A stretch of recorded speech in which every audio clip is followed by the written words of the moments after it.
New Apple exclusive reveals iPhone 15 Pro Max design surprise. Apple's decision to restrict its all-new periscope camera to the iPhone 15 Pro Max will frustrate a lot of iPhone fans either on a budget or with a preference for smaller display sizes.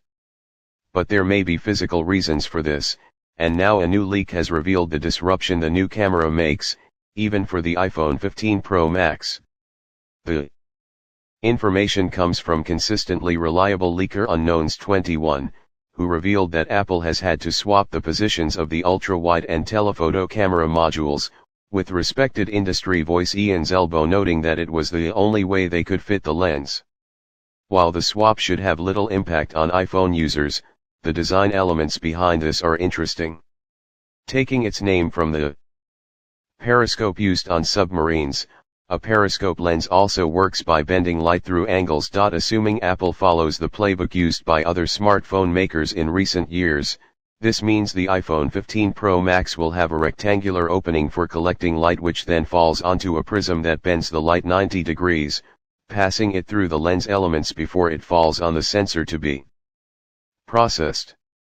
The reason for the bend is it increases the gap between lens elements and the sensor, so the scope of movement is higher for the lens, which directly translates to higher zoom output. Moreover, this design results in a lens that is not much thicker than a standard lens. Consider the zoom lenses you see on traditional digital cameras, but it is much bigger horizontally. Consequently, rivals have saved periscope lenses for their largest, most expensive models, such as the Galaxy S23 Ultra, 6.9 inches, Pixel 7 Pro and Huawei IP60 Pro, both 6.7 inches.